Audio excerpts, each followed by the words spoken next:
영혼을 사랑하시는 예수님께서는 갈릴리에서 많은 병자를 치료해 주셨습니다. 그리고 귀신도 쫓아내 주셨어요. 사탄의 공격을 이기지 못하고 우울하게 살았던 사람들에게 빛을 주시면서 평안과 안식을 누리게 하신 것입니다. 아무리 노력을 해도 사람이 절대로 벗을 수 없는 그 죄와 사탄의 굴레를 성육신하신 예수님께서 벗겨주신 것입니다. 사람은 누구나 인생 중에 삶의 방향을 바꿀 수 있는 기회가 있습니다. 이렇게 죽을 병에 걸렸는데 예수님을 만나서 치료를 받는 사람도 있고 사탄의 그 굴레에서 벗어나는 사람도 있단 말이죠. 자신의 죄를 지적하고 권면해 주는 가족들이 곁에 있는 사람도 있고 스승을 만나기도 합니다. 도저히 헤어나올 수 없는 인생의 늪에서 건져주는 믿음의 형제를 만나기도 해요. 하나님께서는 사람들에게 골고루 기회를 주셨어요.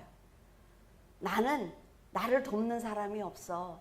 나는 여기서 절대로 헤어날 수 없어. 하지만 잘 생각해 보세요. 정말 없습니까? 하나님께서는 분명히 기회를 주셨단 말이죠. 근데 그 은혜를 은혜로 받는 것은 받는 사람의 몫입니다. 하나님께서 사람과 환경과 물질 그리고 권력을 주셔도 올바로 받지 않으면 그것이 기회가 되지 않는 것입니다.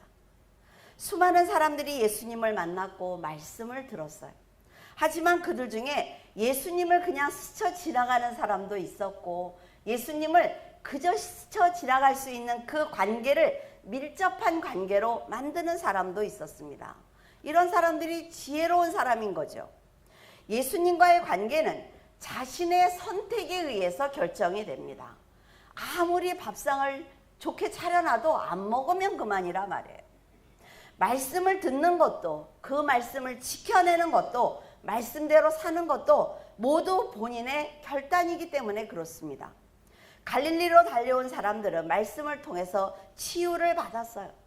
한 사람의 인생을 망쳤던 귀신이 떠나가는 놀라운 기적을 눈앞에서 보게 되었습니다. 하지만 그들은 기적을 보고 기뻐하는 정도로만 끝났단 말이죠. 예수님이라는 사람을 만나면 그래 나는 해결할 수 없는 문제를 해결해 끝. 이러니까 더 이상 큰 은혜를 누릴 수가 없는 것입니다. 하나님께서 주시는 우리에게 주시는 은혜는 놀라운 것입니다. 내 인생을 다 바꾸고 내 영혼을 바꿔주시는 그런 분인데 우리는 내 눈앞에서 내가 필요한 것만 딱 취하면 예수님과의 관계를 끊어버린단 말이죠. 너무나 안타깝지 않습니까? 지금 우리가 그렇게 하는 것은 아닌지 한번 생각을 해봐야 합니다. 4절에서 5절에 무리들 때문에 예수께 데려갈 수 없으므로 그 계신 곳의 지붕을 뜯어 구멍을 내고 중풍병자가 누운 상을 달아내리니 예수께서 그들의 믿음을 보시고 중풍병자에게 이르시되 작은 자야 내 죄사함을 받았느니라 하시니 예수님께서 가버나움으로 가셨을 때 소문을 듣고 모여든 사람들이 너무나 많아서 발 디딜 틈이 없었어요. 그때 4명의 사람이 정도가 아주 중한 그런 중풍병자를 데리고 나왔습니다. 무리 때문에 예수님께 갈 수 없음에도 불구하고 중풍병자를 지금 살릴 수 있는 기회, 내 가족과 내 자녀와 그리고 내 친구를 살릴 수 있는 기회는 지금밖에 없다 이렇게 생각했단 말이죠. 그러니까 예수님이 계신 지붕을 뜯고 그 사람을 달아내렸습니다. 그 간절함을 보신 예수님께서는 병자보다 그 병자를 살리고 싶어하는 그 최선을 다하는 사람들의 믿음을 보시고 그 중풍병자를 고쳐주셨습니다. 우리도 우리 성도가 한 분이 아프시다 그러면 어때요? 전체가 중보기도를 해요. 하나님께서 그 중보기도를 듣고 치료하신다 말이죠. 그래서 중보기도가 얼마나 중요한지 몰라요. 이 사건을 통해서 우리가 알 수 있는 것은 네 사람의 사랑과 열심이 바로 예수님의 마음을 움직였다는 것입니다. 안 돼, 이 일은 안 돼, 저 사람은 안 돼가 아니라 한번 기도해 보자고요. 예수님께서 어느 시점에서 내 기도를 듣고 그 사람을 바꿔주실지, 그 사람을 치료하실지 이 문제를 해결하실지 한번 해봐야 되는 것 아닙니까? 예수님께서 보실 때 그들의 행동이 바로 희생이고 사랑이었던 것입니다. 예수님께서는 중풍병자에게 네 죄사함을 받았다고 하시면서 자, 네 상을 들고 일어나 걸어가라 라고 말씀하셨어요. 우리도 문제만 들여다보고 힘들어하고 불평하고 낙심하기보다는 이들처럼 예수님을 통해서 이 문제를 해결하겠다는 적극적인 믿음을 보인다면 예수님께서 반드시 응답해 주실 것입니다. 예수님께서 중풍병자에게 네 죄사함을 받았다라고 말씀을 하셨어요. 세상을 살아가면서 겪는 문제와 병만은 바로 우리의 연약한 마음을 비집고 들어온 사탄과 죄로부터 시작된다는 것을 알 수가 있습니다. 그래서 예수님께서는 하나님과의 관계를 방해하는 사탄과의 관계를 끊어주시면서 죄사함을 받았다라고 말씀하신 거예요. 중풍병자가 치료받는 그 자리에는 갈릴리의 각 마을과 유대와 예루살렘에서 온 바리새인과 율법 교사들이 앉아 있었습니다. 그들은 중풍병자를 치료하신 예수님께서 네 죄사함을 받았으니까 가라는 말씀과 치료받은 사람이 일어나서 걷는 기적을 실제로 보았단 말이죠. 하지만 그들은 기적을 본 것이 아닙니다. 예수님의 말을 책잡는 거예요. 좋은 일이 많은데도 왜 굳이 안 좋은 것 하나만 생각하는 사람들이 있잖아요. 내가 하나님께 받은 게 9가지야. 근데 좀 깨름직한 한 가지만 가지고 나는 늘 우울해. 나는 늘 불행해. 나는 하나님께 복 받은 게 없어. 이렇게 말하는 사람이 있단 말이죠. 이런 사람들은 성공할 수 없습니다. 인격이 나쁜 거예요. 우리가 9가지가 지금 어려워도 한 가지를 복을 받았다면 하나님께 그걸 갖고 감사할 때 하나님께서는 그 지경을 넓혀주시는 것입니다. 이거를 우리는 성경에서 배웠단 말이죠. 내 지경을 넓혀달라고 기도를 해야 돼요. 하나님, 내가 지금 9가지가 너무나 힘듭니다. 근데 이 한 가지를 응답하셨으니까 나는 이걸 붙들고 기도할 테니까 내 지경을 넓혀달라고. 그러면 하나님께서 그걸 해결해 주신단 말이죠. 하나님만 죄를 사할 수 있는데 예수님께서 네 죄를 사함받았다 라고 말씀하시는 것을 듣고 아니 신성모독죄 아니야? 이렇게 생각을 한 거예요. 그러자 예수님께서 그들이 속으로만 생각하고 있는데 너희는 지금 속으로 무슨 생각을 하고 있어? 라고 물으셨어요. 바리새인이 하는 일은요, 모세의 율법을 엄수하는 것입니다. 랍비들이 제정한 전통을 지키는 거예요. 종교나 세속의 영역에서 세부적인 율법 규례들을 제정하는 일을 하는 사람들입니다. 그러니까 누가 율법을 범했지? 라고 예민하게 그걸 봐야 되는 사람들이라 말이죠. 근데 그 사람들이 재밌는 게 뭐냐면 세상의 종말에 있을 부활과 천사의 존재를 가르칩니다. 그리고 부활 후에 보상을 받는다라는 신앙을 가지고 있어요. 그들 모두 메시아적인 소망을 가지고 있습니다. 그런데 지금 성육신하신 예수님을 메시아로 믿지 않기 때문에 하나님의 신성을 모독하는 자다라는 편견을 버리지 못하는 것입니다. 이것이 우리가 너무 무서운 거예요. 여러분 그런 적 없습니까? 책을 읽을 때 이렇게 이거를 네모라고 읽으면요, 세모로 써 있는데도 계속 네모로 읽습니다. 이건 내 생각을 가지고 읽는 거예요. 그리고 저 사람은 좀 별론 것 같아 라고 딱 생각을 하면 그 사람이 아무리 예쁜 짓을 해도 비기 싫은 거예요. 이것이 사람의 생각이란 말이죠. 이게 얼마나 무서운 건지 몰라요. 이 사람들도 마찬가지입니다. 예수님께서 하나님의 나라와 그리고 자신이 왜 왔는지에 대해서 정확하게 말씀을 하셨어요. 그리고 귀신을 내쫓아 주셨습니다. 죽은 자를 살려주셨죠. 이 모든 기적을 보여주었는데 이 사람들 머릿속에는 이 사람은 메시아가 아니야. 왜? 가난하게 왔거든. 다윗과 같이 왕으로 와야지. 그러니까 이 사람은 메시아가 아닌 겁니다. 그러니까 어떤 일을 해도 어떤 말씀을 전해도 소용이 없는 거죠. 그들이 생각을 합니다. 안식일에 병자를 치료해? 그리고 율법을 무시해? 분노하는 거지요. 그렇기 때문에 예수님의 신성을 인정하지 않는 것입니다. 예수님께서 베푼 기적을 눈으로 보면서도 자신들의 생각을 바꾸지 않기 때문에 예수님을 죽이려는 극단적인 모습만 보이고 있어요. 죄를 사한다는 것은 사탄이 가진 절대적인 무기를 빼앗는 것입니다. 사탄을 향한 심판이에요. 우리가 죄를 짓고 있을 때 두렵지요. 하나님을 뵙기도 너무나 어렵습니다. 그런데 이 죄를 사함받았어요. 하나님께 회개해서 사함을 받았습니다. 그 다음에는요, 사탄과 싸울 수 있는 힘이 생기는 거예요. 사탄은 무기를 빼앗긴 거라 말이죠.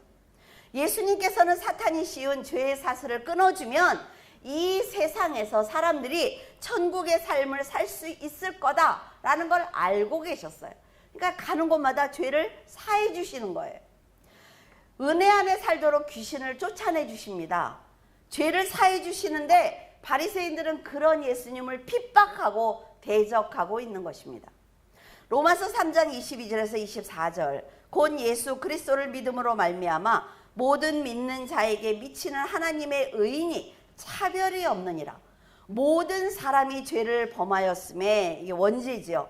하나님의 영광에 이르지 못하더니 그리스도 예수 안에 있는 속량으로 말미암아 하나님의 은혜로 값없이 의롭다 하심을 얻은 자 되었느니라. 믿음은 오직 예수 그리스도에게 한정되어 있습니다. 유권사님이 전도하러 나왔더니 어떤 분이 나는 목사인데 예수를 전하면 안 된다. 그는 사람이다. 라고 말했다는 거예요. 그래서 한참 토론을 했다고 하더라고요. 근데 그 사람이 들었을까요? 듣지 않아요. 왜? 예수는 사람이라고 정했기 때문에 절대로 듣지 않습니다. 그러니까 유권사님을 책명하는 거죠. 그렇게 전도하고 다니면 안 돼. 도리어 가르치는 거예요. 구원은요, 그리스도를 영접한 사람들이 실제 삶에 적용한 믿음으로 인해서 받는 선물입니다. 뭐라고요? 나는 예수 그리스도를 믿습니다. 나 교회에 다녀요. 그러니까 난 천국 가요. 천만에요. 못 갑니다, 여러분. 내가 세상의 삶에서 내가 예수를 믿는 믿음을 보여줘야 돼요. 저 학교 학생인데요. 근데 학교를 안 가. 뭘로 증명할 거예요? 똑같은 얘기입니다, 여러분.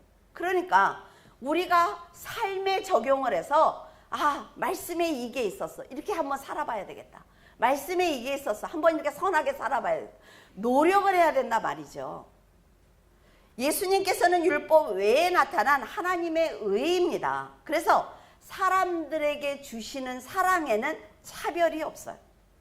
형편과 처지가 어떠하든 예수 그리스도를 믿고 삶으로 살아내는 사람들은 하나님의 백성이기 때문에 그 은혜를 동일하게 받습니다.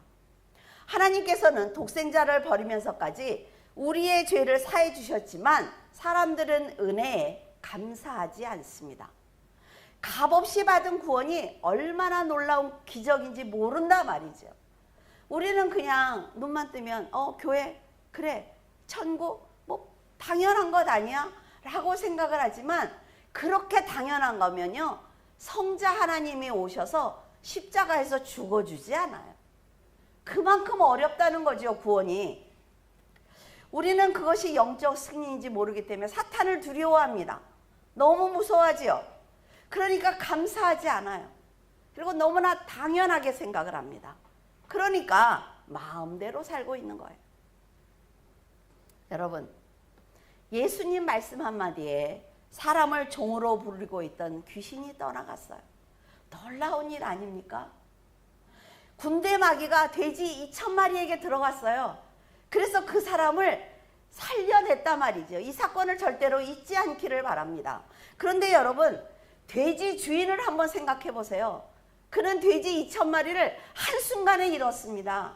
한 사람의 영혼은 멀쩡해졌지만 돼지 2,000마리는 몰살당했단 말이죠. 그러면 그 주인이 어떻게 할까요? 예수님을 미워할 것입니다. 하지만 이 사건은 그 사람에게도 기회라 말이에요. 예수님께서는 기적을 행하기 위해서 세상에 오신 분이 아닙니다. 우리의 죄를 대속하기 위해서 오신 메시아예요. 그러니까 우리는 우리의 죄를 가지고 예수님께 나아가야지, 하나님 내가 이번에 지금 주식 코스피가 8,000이 넘었어요.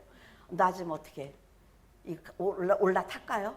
이건 안 될까요? 떨어질까요? 이 기도를 하고 있어요? 하고 있는 사람 실제로 봤어요. 재밌지 않습니까, 여러분? 근데 이게 우리라 말이에요, 우리도 전에는 죄의 사슬에 묶여있던 병자였습니다. 그런데 우리를 둘러매고 예수님께 나온 믿음의 형제가 있었기 때문에 죄사함을 받은 거예요. 누군가 전도했기 때문에 우리가 구원을 받은 것입니다. 여러분이 자고 있을 때 하나님이 물소리처럼 이러면서 누구야 일어나 교회 가라 이러면 큰 은혜지. 근데 우리 대부분은 다 누군가 나를 전도했단 말이에요. 그분이 부모일 수도 있습니다. 친구일 수도 있죠. 믿음의 형제일 수도 있어요. 성도일 수 있습니다. 그래서 어떻게 해야 돼요? 죄를 사해 주시는 예수 그리스도와 복음의 자리로 나를 인도해 주신 그 형제들에게 감사하는 마음으로 살아야 돼요. 누군가가 여러분을 전도했다면 그분을 정말 하나님처럼 섬기고 살아야 됩니다. 감사해야 돼요. 그렇게 살아야 된다 말이죠. 그런데 자, 부모가 나를 전도했어. 부모는 부모지 뭐. 부모가 교회 가고 싶으니까 날 데려갔겠지 뭐. 이렇게 생각하는 사람은 망해요. 왜? 부모를 공경하라. 하나님의 말씀이기 때문에 그렇습니다. 17절에 예수께서 들으시고 그들에게 이르시되 건강한 자에게는 의사가 쓸데없고 병든 자에게라야 쓸데가 있느니라. 나는 의인을 부르러 온 것이 아니요 죄인을 부르러 왔노라 하시니라. 세간에 있는 큰 도로 쪽으로 행보를 옮기셨던 예수님께서 레위가 세간에 앉아 있는 것을 보시고 나를 따르라고 명령하셨어요. 그러자 그는 그 말씀이 떨어지는 즉시 순종하였습니다. 레위는 12사도 중에 하나 마태입니다. 마태복음을 쓴 마태예요. 레위는 본명이고 마태는 예수님을 만난 뒤 받은 이름이며 그 이름의 뜻은 하나님의 선물입니다. 마태는 갈릴리 분봉왕이었던 헤롯 안디바 때 세리로 일을 했어요. 마태가 거주하던 가버나움은 다맥색에서 지중해에 이르는 큰 도로와 메소포타미아 지역에서 애굽으로 통행하던 대로가 서로 만나는 그 교차로 근처 위치에 있어서 정치적으로 경제적으로 상당히 중요한 지역이었습니다. 이곳은 헤롯 빌립의 관할지인 데가볼리에서 오는 여행자들이 갈릴리와 유대 지역으로 들어가기 위해서 반드시 통과해야 하는 곳입니다. 마태는 가난한 사람들이 지나가는 교량이나 운하 그리고 국도에서 통과세를 받는 그런 일을 했습니다. 세금을 임으로 부과했단 말이죠. 그렇기 때문에 사람들의 원망과 증오와 경멸을 받는 직업을 가지고 있었어요. 그는 마태복음에 자신이 세리였다는 걸 솔직하게 기록하고 있습니다. 이것은 내가 이렇게 사람들의 경멸을 받던 이런 사람이었는데 예수님을 만나서 내가 이렇게 변했다라는 걸 얘기하고 싶어서 그런 거예요. 우리가 생각할 때 베드로와 안데는 어부였지요. 그러니까 이 사람들이 만약에 12제자가 됐다. 그러면 그 사람들은 큰 죄를 짓진 않았을 거야. 순수하게 살았어. 그러니까 뭐 그럴 수 있지 라는 생각을 합니다. 그런데 세리인 마태가 예수님의 제자가 된다는 것은 문제가 있다는 생각을 해요. 자, 우리가 평범하게 살아온 사람들이 목사가 된다 그러면 그래 선하게 살더니 목사가 됐네. 그런데 만약에 교도소에서 나온 분이 회심을 하고 하나님께 돌아왔어. 그래서 목사가 되면 언젠가는 또 나오지 그 속에 있는 게 라는 생각을 한단 말이죠. 이게 사람이에요. 그래서 잘 살아야 돼. 알았지? 처음부터 끝까지 잘 살아야 되는 거야. 우리 중고등 말하겠어? 이런 소리를 안 들어야 되니까. 너희들 중에 누가 알아? 목사님이 나올지? 얼굴이 심각해졌어요, 쟤네들. 예수님께서는 마태가 말씀을 들으면 완전히 딴 사람이 될 거를 알고 계셨어요. 너무 멋지지 않습니까? 그래서 그 사람에게 하나님의 선물이라는 이름을 지어주신 거예요. 목회를 하면서 저도 그럴 때가 있습니다. 이분이 진리를 그냥 받아들이기만 하면 정말 멋진 성도가 될 텐데, 이 청년이 하나님의 말씀을 받아들이기만 하면 진짜 하나님이 크게 쓰실 텐데 라는 생각을 할 때가 있습니다. 마태는 예수님께서 나를 따르라고 하시자 즉시 순종을 했고 자기 집으로 모셔서 식사를 대접을 했어요. 그의 친구인 세리와 죄인들을 다 청해서 예수님과 함께 식사를 할 수 있도록 자리를 마련한 것입니다. 세리였던 레위는 다른 사람보다 훨씬 많은 재물이 있었을 거예요. 그렇기 때문에 그가 예수님을 따른다는 건요, 베드로와 안드레처럼 배를 버리는 차원이 아닙니다. 아주 큰 손실을 각오해야 되는 거예요. 하지만 예수님을 만난 것은 자신의 소유와 명예보다 더 큰 가치가 있다고 생각했기 때문에 기꺼이 포기한 것입니다. 분명히 이 모임 후에 유대인의 공격을 받을 것을 알고 있었을 것입니다. 어쩌면 직장은 이미 그만뒀나 보죠. 직장도 잘릴 수도 있어요. 하지만 그는 친구들까지 초대를 해서 말씀을 듣게 하고 싶었던 것입니다. 마태의 초대를 받고 이 자리에 모인 사람들은 백성들의 고열을 짜고 온갖 수탈을 일삼던 자들입니다. 이런 사람들이 지금 마태의 초대에 의해서 예수님 앞에 앉아 있는 거예요.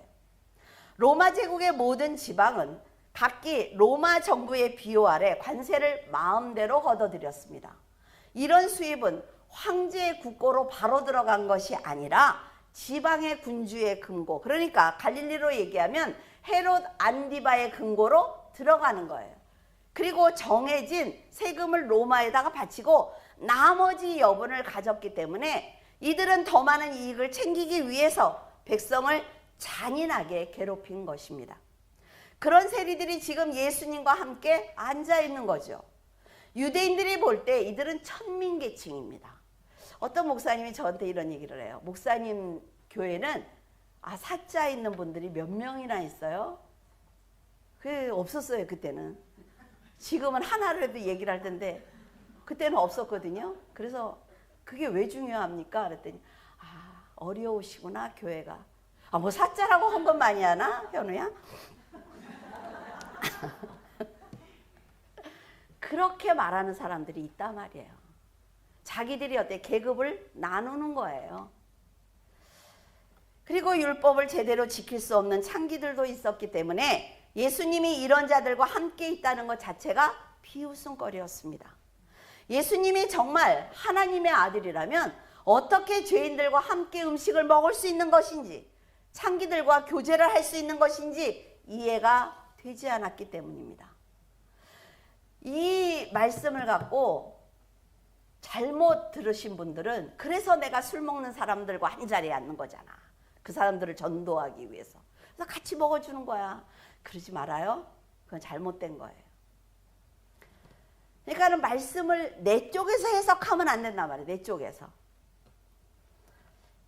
하지만 그들의 직업이 무엇이든 어떻게 살아왔든 진리의 말씀을 전하는 것과 듣는 것은 전혀 상관없는 일입니다.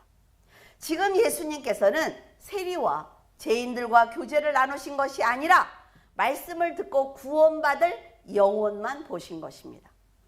그들이 예수님을 따랐다는 것을 보면 자신의 처지와 상관없이 말씀을 들으면서 와, 내가 죄인이었구나. 하늘에 큰 소망을 갖는 거예요. 내가 회개하면 되는구나. 나도 거룩한 자가 될 수 있구나. 라는 생각을 한 거죠. 말씀을 들으면서 마음이 열려야 하는 것입니다. 그러자 하나님을 믿는 것이 얼마나 귀한 일인지 알게 되었어요. 예수님이 구세주라는 것을 알게 된 것입니다. 지금까지 그들은 자신을 경멸했던 바리새인들과 서기관들이 두려웠기 때문에 감히 눈도 쳐다보지 못했어요. 하지만 지금은 그들과 동등하게, 아니 그들보다 내가 더 귀한 사람이라고 말씀해 주시는 예수님의 말씀을 듣고 소망이 생긴 것입니다. 예수님께서는 바리새인이든 서기관이든 왕이든 종이든 상관하지 않고 진리를 선포하셨습니다. 여러분, 진리는요, 구원을 받아달라고 애걸하는 것이 아닙니다. 그리스도를 믿고 죄사함을 받아서 천국의 삶을 살아달라는 선물이기 때문에 여러분이 전도할 때 주저할 필요가 없는 거예요. 두렵죠. 저 사람이 이렇게 오다가 이렇게 가잖아요. 그렇죠? 그리고 일부러 땅을 쳐다보고 하늘 쳐다보고 하는 사람도 있어. 얼마나 두려워요, 전도하는 게. 그런데 내 마음엔 항상 당신을 위해서 주는 거야 라는 생각을 가지면 덜 부끄러워요. 덜 부끄럽습니다. 하나님의 아들이라는 사람이 어떻게 세리와 죄인과 창기들과 식사를 할 수 있느냐고 조롱하는 바리새인들에게 예수님께서 이렇게 대답을 하십니다. 의사는 건강한 사람보다 병든 사람에게 필요한 것처럼 나는 의인을 부르러 온 것이 아니라 죄인을 부르러 왔어. 네가 하나님께 죄를 지은 것이 없어? 그러면 너는 나와 상관이 없어. 네가 죄인이야? 그럼 넌 나와 상관이 있어. 이 한마디로 예수님의 사역이 무엇인지 우리는 알 수가 있습니다. 바리새인처럼 율법을 지키는 것으로 나는 하나님을 잘 믿고 있다고 자부하는 의인이 아니라 하나님께 내가 죽도록 헌신을 했습니다. 아무리 내가 충성을 해도 저는 죄인이라는 사실에서 벗어날 수가 없어요 라고 고백하는 사람들을 위해서 오셨다고 말씀하고 계십니다. 예수님은 이렇게 겸손한 자를 찾아서 오신 거예요. 예수님께서 사람들의 조롱을 받는 세리와 창기들과 병자들을 찾아오신 것처럼 성도들은 회개하고 싶어도 진리를 몰라서 회개할 수 없는 죄인들을 찾아가 복음을 전해야 합니다. 나만 알고 있으면 안 된다 말이죠. 여러분들이 알고 있는 지금 성경 지식은요, 웬만한 목회자보다 훨씬 많이 합니다. 우리 부목사님이 가서 미국에 있는 그 목사님들 모임, 한국의 그 모임에 갔다 오셨어요. 너무 많이 알고 있는 거죠. 깜짝 놀라는 거예요. 그만큼 여러분들이 많이 알고 있습니다. 근데 하나도 안 전한다면 나만 알고 있어. 아, 왜 성경을 몰라? 아, 왜 그걸 몰라? 이러고만 앉아있으면 하나님이 넌 나와 상관이 없어 라고 말씀하시는 거죠. 19절에 예수께서 그들에게 이르시되 혼인집 손님들이 신랑과 함께 있을 때 금식할 수 있느냐? 신랑과 함께 있을 동안에는 금식할 수 없느니라. 요한의 제자들과 바리새인은 메시아가 오셨다는 것을 온전히 이해하지 못했기 때문에 습관에 따라 금식을 하고 있었습니다. 그들은 유대 전통에 따라 일주일에 2번씩 금식을 했어요. 구약에 보면 속죄일에만 금식하는 규정이 있었습니다. 하지만 이스라엘은 포로 생활이 끝난 뒤에 그 부림절이죠. 에스더가 유다 백성들을 살리는 해방시키는 그 부림절, 그리고 예루살렘 함락일 같은 날을 정해서 네 번의 금식을 지키는 전통을 세웠어요. 이스라엘은. 그런데 신약에 와서 지금 그것을 율법을 완성하러 오신 예수님 앞에서 그들은 도리어 율법을 강화시킵니다. 그래서 일주일에 2번씩 금식을 강요했어요. 이것은 아마도 자신들이 경건한 생활을 잘하고 있다는 것을 보여주기 위한 것일 것입니다.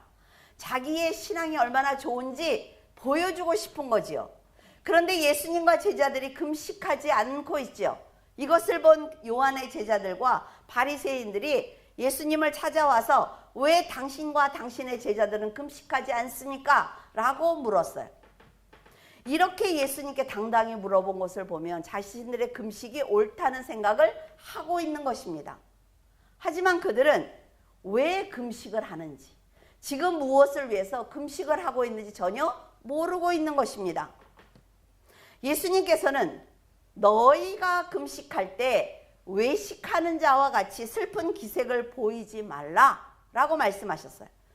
그리고 머리에 기름을 바르고 얼굴을 씻으라고 하셨습니다. 왜 이렇게 하실까요? 여러분들 집에서 금식해 보셨습니까? 금식을 하다가 이틀째부터 링겔 맞는 분도 있어요. 그리고 아예 안 씻어. 그냥 잠옷을 입고서 3일 내에. 그리고 이렇게 왜 이렇게 어디 편찮으세요? 금식해요. 금식해요. 이러셔요. 왜 해? 그냥 식사하세요. 저는 그리고 내가 가면요. 그냥 식사하세요. 닌게를 왜 맞아? 그 뭐하러 금식을 해? 그렇게 힘든 거를. 밥을 먹고 열심히 기도하세요. 그런데 여러분들의 혈기를 죽이고 싶거나 내가 세상적인 욕심을 자꾸 갖고 싶거나 내가 음탕한 생각을 많이 하거나 그러면요 금식하셔야 됩니다. 그건 사단의 역사거든요. 금식하셔야 돼요. 그래서 저는 제 혈기를 화를 한 번이라도 내면 3일 금식을 한다 정했어요. 1년에 7번을 했어. 너무 힘들어. 너무 힘들다. 근데 그게요 화를 일부러 내는 게 아니에요. 그냥 이 속에 있으니까 애들한테 소리를 빽 찌르죠. 그러면 금식 싫어. 그래서 3일씩 해서 7번을 하고 나니까 화가 없어졌어요. 이제. 화를 내면 금식해야 되니까 화가 아예 없어졌어요. 그러니까 내 자신을 바꾸고 싶으면 금식하시면 좋습니다. 근데 또 시험 때 하지 마. 시험 때 하면 안 돼. 시험 때는 잘 먹고 공부해야 되고 정말 내가 음탕한 생각을 한다. 내가 자꾸 거짓말을 하고 싶다. 내가 부모에게 대들고 싶다. 내가 나쁜 아이들하고 어울리고 싶다라는 생각할 때 금식하면 됩니다. 금식은요. 은밀한 중에 보시는 내 아버지께서 갚아주신다고 그랬어요. 언제요? 은밀한 중에. 내가 금식하는 걸 아무도 몰라. 이래야 된다 말이에요. 닌겔 꽂지 말아요. 금식은 행위가 아니라 하나님과 깊은 관계, 교제하기 위해서 하는 거다라고 예수님이 말씀하셨어요. 하나님만 나를 알면 돼. 내가 금식하고 있다는 거를. 내 옆 사람도 몰라야 돼요. 성도들은 보이기 위한 신앙을 갖는 것이 아니라 하나님을 진심으로 경배하는 신실한 신앙을 가져야만 합니다. 그래서 예수님께서 외식하는 신앙을 가진 그들을 책망하신 것입니다. 저는 처음에 우리 교회를 할 때 대표 기도를 시키면 막 횡설수설을 해. 써가지고 나오세요. 그러니까 일주일 그걸 쓰느라고 고민들을 하고 또 지우고 또 지우고 오늘 김병희 집사님이 저한테 오셔서 제가 결혼 19주년이에요. 목사님 깜짝 놀랐어요. 첫 번째 주례자잖아요. 19주년이 됐대. 그래서 조건에서 잡았어요. 그 다음에 17번까지 못 알아들었나? 그러시면서 목사님한테 편지를 쓰는데 제가 20장을 버렸어요. 더 잘 쓰고 싶어서. 그래서 꼭 써갖고 그랬어요. 30장을 쓰더라도 꼭 써. 보고 싶어. 뭐라고 해서 찢어버렸는지. 그러니까요. 진심에서 우러나는 신앙. 하나님이 그 외식하는, 잘난 체하는, 그 기도할 때 그 한자 한자를 적어 내려가면서 또 지우고 또 지우고 어떤 분은 또 세종이 했으면 좋은데 그걸 지우고 위에다 쓰니까 또 헷갈려가지고 위아래 같이 읽고 그런 거 하지 말고 한 장 더 써요. 그래가지고 올라오셔서 그 기도를 진솔하게 하려고 하는 그 모습들 너무 저는 은혜가 돼요. 기도를 잘하고 못하고가 아니라 얼마나 진솔해. 최선을 다하는. 우리는요. 때로는 혈기를 이길 수가 없습니다. 욕심을 감당할 수가 없어요. 영적으로 흔들릴 때도 있지요. 이런 정욕을 이기기 힘들 때 금식하는 것입니다. 하지만 보이기 위해서 금식을 습관적으로 해서는 안 됩니다. 자랑을 위해서 금식해서도 안 돼요. 왜 금식하지 않느냐는 질문에 예수님께서는 신랑과 함께 있는 친구와 손님들을 비유로 말씀을 하십니다. 자기 절제와 슬픔의 표시인 금식을 예수님, 그러니까 신랑과 함께 있을 때 하는 것은 부적절하다라고 말씀하시는 거예요. 유대인뿐 아니라 모든 사람에게 혼인은 경사스러운 날입니다. 혼인잔치에 온 손님들이 신랑을 축하하는 자리에서 금식한다는 건 아주 큰 신뢰란 말이죠. 남이 결혼식장에 가서 잘 차려놓은 밥상 앞에 앉아가지고 왜 안 드세요? 저 금식 중입니다. 오지 말아야지 그러면 그 자리에. 율법에서조차 결혼식 전후에는요. 여러 의무에서 제외시킵니다. 혼인이 있다 그러면 군대도 스톱. 집 짓는다 그러면 스톱. 이렇게 해줘요. 왜? 기쁜 날일 때는. 그 결혼식 때는 절대로 아무 일도 시키지 않는단 말이죠. 그런데 이 사람들이 지금 예수님을 신랑으로 보지 않으니까 와서 따지고 있는 거예요. 그러니까 예수님이 어떤 얘기를 해도 못 알아듣는 것입니다. 근데요, 정말 중요한 게 있습니다. 예수님께서 3년 동안 제자들을 데리고 다니면서 설교하실 때 다른 사람들은 못 알아들어. 근데 예수님이 괜찮아요. 계속 말씀을 전하시죠. 왜? 내 제자들이 알아들으면 돼요. 얘들이 나가서 전도할 거니까. 굉장히 중요한 얘기예요. 그러니까 예수님은 그분의 말씀을 알아듣는 성도들을 위해서 오신 구세주입니다. 그들을 구원하기 위해서 오신 거예요. 요한복음 3장 29절에 신부를 취하는 자는 신랑이나 서서 신랑의 음성을 듣는 친구가 크게 기뻐하라니 나는 이러한 기쁨으로 충만하였노라. 유대인의 혼인잔치는 보통 일주일 동안 합니다. 근데 잔치 마지막 날 신랑의 들러리를 맡았던 그 친구들이 신랑을 신부에게 데려다 주는 것으로 모든 혼인식은 끝이 납니다. 일주일 동안 행해지는 잔치는 매우 요란하고 아주 화려한 잔치예요. 그분들이 하는 결혼식 바지가 엄청나게 화려하잖아요. 근데 이날이 만약에 금식일이다 그래도 금식하지 않습니다. 요한은 신랑인 예수님과 함께하는 날을 크게 기쁜 날이다 라고 말하고 있습니다.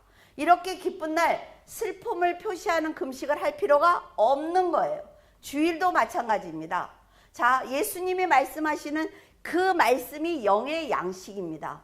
그래서 제자들은 그 영의 양식을 먹어야 되기 때문에 금식하지 않아요. 주일날 우리는 영의 양식을 먹으러 오는 것입니다. 그런데 주일날 영의 양식을 먹지 못하면 그 일주일 동안 절대로 충만할 수 없습니다. 그래서 여러분들이 주일날을 소중하게 여겨야 되고 하나님께서 안식일을 복된 날로 만드신 것처럼 주일날을 지키는 것이 너무나 중요한 거예요. 그런데요, 신랑이 강제로 죽는 그날 십자가를 지는 그때는 금식하게 됩니다. 교회가 핍박을 받을 날이 와요. 이거는 성경에 기록되어 있어요. 음녀가 모든 것을 정복하고 나서 적그리스도에게 패배하고 적그리스도가 나타날 때 3년 반 동안 교회는 부흥합니다. 속으면 안 돼요. 근데 후 3년 반에 교회들이 다 무너지게 돼 있어요. 왜? 성도들의 믿음을 내가 보겠느냐라고 말씀하셨거든요. 그래서 이 영의 양식을 지금 먹을 수 있을 때 여러분 충분히 먹어야 돼요. 예수님이 십자가를 지고 돌아가시면 제자들은 먹을 수 없습니다. 교회가 무너지고 나면 먹을 수 없어요. 21절에 생배 조각을 낡은 옷에 붙이는 자가 없나니 만일 그렇게 하면 기운 새 것이 낡은 그것을 당기어 헤어짐이 더하게 되느니라. 예수님께서는 율법과 진리가 어떻게 다른지 알려주셨습니다. 복음을 상징하는 생배 조각을 새 거예요.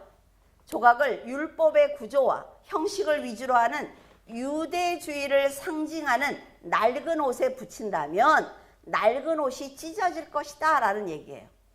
율법을 지키는 것이 곧 하나님을 믿는 것이다 라고 믿는 그 사람들에게 복음을 가르친다고 해도 그들은 이해하지 못합니다. 진리는 율법주의와 형식적인 신앙을 가지고 자신의 의의를 내세우는 사람과는 절대로 하나가 될 수가 없어요.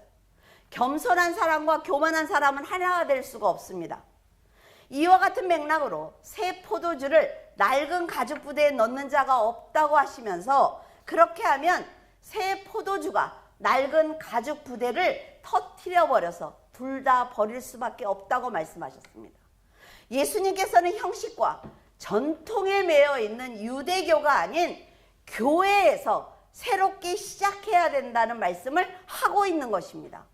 그러나 지금 교회들은 어떻습니까? 스스로 법과 형식을 만들고 있어요. 예수님께서 벗어나게 하신 그 형식에 성도들을 가두고 있습니다. 이게 교회 법입니다 하고 가두고 있어요. 근데 어떨 때는 저는 그런 생각을 합니다. 처음에는 좀 그렇게 가두어뒀다가 설슬 풀어줄 거랬나? 라는 고민을 할 때가 있습니다. 왜? 아예 법 테두리 안에 여러분들을 가두지 않으니까 너무 마음대로 할 때가 있어요. 그래서 다른 교회 가서 이렇게 보면서 이 정도로 성도들을 이런다고? 이게 가능한가? 라는 생각을 할 때가 있는데 그렇게 하고 싶지 않습니다. 여러분들이 말씀을 알고 있잖아요. 그러니까 여러분들은 정말 생명력이 폭발하는 복음을 갖고 있단 말이에요. 그러니까 그 형식이나 어떤 틀에 매이려고 하지 말고 예수 그리스도와 내가 1대1의 관계에서 어떻게 해야만 내가 믿음 생활을 하는 것인지 고민하셔야 됩니다. 여러분 고민하셔야 돼요. 교회는요, 오직 예수님의 말씀 위에 세워져야 합니다. 사람이 만든 법이나 형식의 진리를 왜곡해서는 안 돼요. 그렇다고 여러분에게 방종하라는 것이 아닙니다. 마음대로 하라는 게 아니에요. 너무나 마음대로 하지 않습니까, 우리는? 안 나오고 싶으면 안 나와. 마음대로 해. 그런데 하나님 앞에 두려워하셔야 됩니다. 왜냐하면 내가 죄인이라는 걸 깨달으면요, 율법주의자들보다 훨씬 더 믿음 생활을 강하게 합니다. 율법주의자들이 뭐 천국에 가면 17 여자가 나를 환영하니까 자살 테러 하잖아요. 자살하잖아요. 가서. 그런 신앙이 아니라 하나님과 나와의 관계, 예수 그리스도와 나와의 관계 때문에 내가 목숨을 걸 수도 있어요. 이게 진짜 신앙이란 말이죠. 새 부대를 준비하는 것만으로도 하나님께서는 더 많은 영혼을 구원할 수 있도록 여러분을 도와주실 것입니다. 여러분, 죄인을 부르기 위해서 오신 예수님을 만난 여러분이니까 세상을 향해 복음을 자신 있게 전하기를, 그리고 예수님의 이름을 높여드리기를 부탁을 드립니다. 기도하겠습니다. 사랑과 은혜가 충만하신 하나님 아버지, 깊은 감사를 드립니다. 예수 그리스도를 믿고 그 믿음을 삶으로 살아내야 한다고 말씀하시지만 저희들은 화려한 모습으로 빠르게 달려가는 세상을 쫓아가지 못해서 슬퍼하고 있습니다. 하나님 아버지, 저희들을 뱀처럼 지혜롭게 하시고 비둘기처럼 순결하게 하셔서 사탄의 유혹에 넘어가지 않는 슬기로움과 하나님의 뜻대로 살아내는 겸손함을 허락하여 주시옵소서. 세상을 분별하는 영안을 열어주셔서 하나님을 향해 기도하는 7천인 가운데 서게 하시고 영혼을 구원할 수 있는 충만한 영혼을 허락하셔서 하나님의 뜻대로 살아내는 성도가 되게 하여 주시옵소서. 하나님, 물줄기 교회 성도들을 축복하여 주셔서 이 험한 세상에서 명철한 판단과 결정을 하게 하시고 주님의 길을 벗어나지 않도록 인도하여 주시옵소서. 감사드리며 예수 그리스도 이름으로 기도드립니다. 아멘.